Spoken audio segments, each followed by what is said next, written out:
जय हिंद सभी साथियों को प्यार भरा नमस्कार। आज आपके लिए बहुत ही खुशी की बात है। गुरुजी क्या खुशी की बात लेकर आए हो? आरपीएससी ईओआरओ के लिए हम करंट जीके की क्लास जो है वो कर चुके हैं शुरू। तो आप सभी साथियों का सहयोग ये चाहिए। आप क्लास देखो, बहुत ही प्यारी और बहुत ही बेहतरीन क्लास है। बहुत मेहनत की है इन प्रश्नों के लिए, क्योंकि क्रोनोलॉजी आप जो मेहनत कर रहे हो क्रोनोलॉजी पढ़ने में, उस क्रोनोलॉजी का ऐसे मानो जितनी भी सितंबर से लेकर अप्रैल तक क्रोनोलॉजी है सारी, उनका निचोड़ मिल जाएगा आपको इन करंट जीके क्लास में। आज मैं 23 तारीख को ये क्लास शुरू करने जा रहा हूँ, क्योंकि आज अपना डिजिटल बोर्ड लग चुका है और इससे क्या है कि अब अपने पास कंटिन्यू क्लासों का सोर्स रह गया। तो 23 तारीख से क्लास शुरू कर रहा हूँ और अपना एग्जाम 14 मई को है।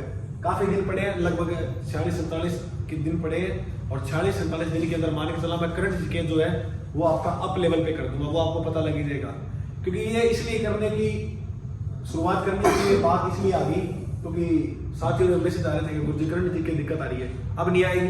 चलो आप प्रश्न पढ़ो और आपको पता लग जाएगा कि लेवल क्या है और किस प्रकार से हमारा जो है वो एग्जाम में आ सकते हैं।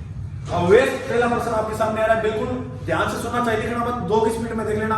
पूरे दिन में 24 घंटे होते हैं। ये क्लास जो है वो आपको 5 मिनट ही देखनी, 10 मिनट की क्लास बनाया करूंगा। 10 प्रश्न हो गया रोज, वो 2 स्पीड में देखोगे 5 मिनट में पूरी हो जाएगी। तो देखो पहला प्रश्न है, वैश्विक नवाचार सूचकांक 2022 में भारत का कौन सा स्थान है? पहले मैं आपको एक बात बताऊं, वैश्विक नवाचार सूचकांक में जो प्रथम स्थान पर देश आया है, जो प्रथम स्थान पर देश आया है, उस देश का नाम है मेरे दोस्त स्विट्जरलैंड। क्या नाम है? स्विट्जरलैंड। स्विट्जरलैंड का जो स्थान है वो प्रथम है। मानव विकास सूचकांक में भी पहला है और वैश्विक नवाचार सूचकांक में भी पहला है। तो गुरुजी भारत का कौन सा स्थान है? 40। बोलो 40। एक बार और बोलो 40। भारत का कौन सा स्थान है? वैश्विक में 40। कौन सा स्थान है? 40। बिल्कुल गुरुजी याद हो गया। आइए दूसरे प्रश्न की ओर। फीफा कैप्टन फैंटास्टिक शीर्ष से विशेष डॉक्यूमेंट्री 28 नवंबर 2022 को रिलीज की, वो व्यक्ति कौन थे? बिल्कुल बताएंगे। अगर आपसे एक प्रश्न पूछे मेरे भाई, सीडीएस कौन है वर्तमान में भारत के? सीडीएस का अगर नाम आए तो वर्तमान के अंदर कौन हो चुके हैं? अनिल चौहान। अनिल चौहान। तो गुरुजी इससे पहले, इससे पूर्व जो थे वो कौन थे? और वो थे बिपिन रावत। कौन थे? बिपिन रावत, जिनका हेलीकॉप्टर क्रैश हो गया था। उस दुर्घटना के अंदर उनकी जान चली गई थी। अगर आपसे प्रश्न पूछे इसका जो राइट उत्तर है वो क्या होगा? सुनील छेत्री। क्या होगा भाई? सुनील छेत्री। तो सुनील छेत्री द्वारा कैप्टन फैंटास्टिक शीर्षक से विशेष डॉक्यूमेंट्री 28 नवंबर 2022 को रिलीज की गई थी। बिल्कुल ये प्रश्न याद करना। आइए आगे बढ़ते हैं नेक्स्ट प्रश्न की ओर। मानव विकास सूचकांक के अंदर, मानव विकास सूचकांक 2021 में शीर्ष स्थान पर कौन सा देश रहा है? बिल्कुल बताएंगे और अभी मैं बताकर ही गया हूं, स्विट्जरलैंड का जो है वो स्थान पहला है। कौन से देश का? स्विट्जरलैंड का। तो गुरुजी भारत की रैंक कौन सी है? भारत का जो स्थान है, भारत का जो स्थान है वो कौन सा है? तो मेरे दोस्त भारत का जो स्थान है वो 132वां स्थान है। कौन सा? 132वां स्थान है। तो ये मानव विकास सूचकांक में याद रखना। अब भारत का जो स्थान है वो है 132वां। आइए अब ब्रिटिश इतिहास के अंदर सबसे लंबे समय तक राज करने वाली महारानी एलिजाबेथ द्वितीय के बाद ब्रिटेन के नए सम्राट कौन बने?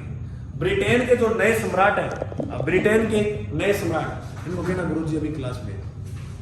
अब ब्रिटेन के जो नए सम्राट बने हैं, ये प्रश्न आपको हाई कोर्ट के एग्जाम में भी देखने को मिला था। और ब्रिटेन के नए सम्राट जो बने हैं और वो इन्हीं के पुत्र हैं, जिनका नाम है चार्ल्स तृतीय। क्या नाम है मेरे भाई? नाम जो है वो है चार्ल्स तृतीय।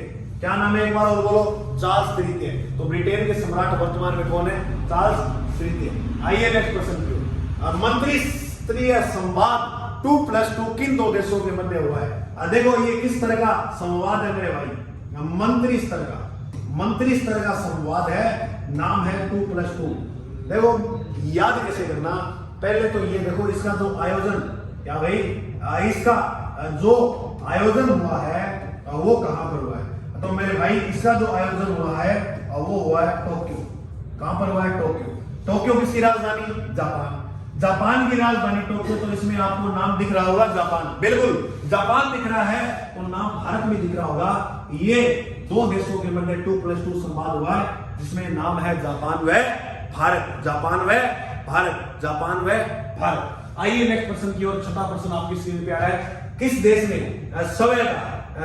ने स्वयं का परमाणु संपन्न देश जो है वो घोषित कर दिया। परमाणु संपन्न देश स्वयं का घोषित करने वाला जो देश है वो कौन है? बिल्कुल उत्तर कोरिया, बिल्कुल मेरे भाई उत्तर कोरिया। उत्तर कोरिया ने स्वयं का परमाणु संयंत्र जो है वो स्थापित किया है। तो याद रखना, परमाणु संयंत्र स्थापित करने वाला जो देश है, घोषित करने वाला जो देश है वो कौन सा है? उत्तरी कोरिया। आइए नेक्स्ट प्रश्न की ओर। नामीबिया से लाए गए चीते जो है, चीतों में से प्रधानमंत्री ने एक मादा चीते का नामकरण दिया था। एक मादा चीते का जो नामकरण दिया था वो क्या दिया था? आशा, निहारिका, स्नेहा, सादा। बिल्कुल इसका उत्तर राइट होना चाहिए। नामीबिया से ये जो लाए गए थे, ये कहां पर लाए गए थे? ये कुनु राष्ट्रीय उद्यान में, कुनु नेशनल पार्क में। गुरुजी, कुनु नेशनल पार्क जो है वह भारत के किस राज्य के अंदर है? तो मेरे भाई मध्य प्रदेश के अंदर। उसमें जो मादा चीते का नाम दिया गया था उसका नाम था आशा। क्या नाम था? आशा। क्या नाम था? आशा। आइए 8 नंबर प्रश्न की ओर बढ़ते हैं। अब बिहार में देश का सबसे बड़ा रबड़ बांध, रबड़ डैम का निर्माण किया जा रहा है, निर्माण किया गया है। वह कौन सा बांध है? वह कौन सा है? हीराकुंड बांध है, टिहरी बांध है, गयाजी बांध है या वाल्मीकि बांध है? मैं आपको एक बात बताऊं, 2 प्रश्न आते होते हैं। अगर आपसे प्रश्न पूछे कि भारत का, इसका भाई भारत का जो है वो सबसे लंबा बांध कौन सा है? अगर प्रश्न पूछे भारत का सबसे ऊंचा बांध कौन सा है? अरे हीरा लंबा होता है, हीरा लंबा होता है। तो याद रखना, भारत का सबसे लंबा बांध है हीराकुंड बांध। कौन सा बांध? हीराकुंड। गुरुजी कहां पर है? हीराकुंड बांध है उड़ीसा के अंदर। सबसे ऊंचा जो बांध है वह है टिहरी बांध। कौन सा बांध?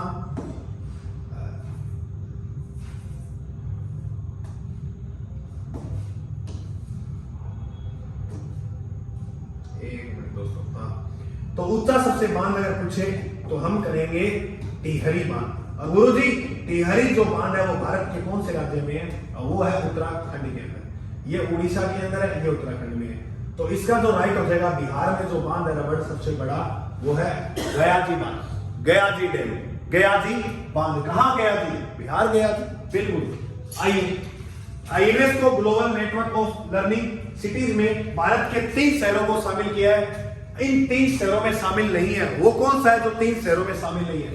इंदौर, त्रिशूर, वारंगल, नीलांबूर। मैं आपको बात बताऊं, यूनेस्को ग्लोबल में 3 शहरों को जो शामिल किया है, वो 3 शहर जो है उनमें एक शहर का नाम है त्रिशूर। क्या नाम है?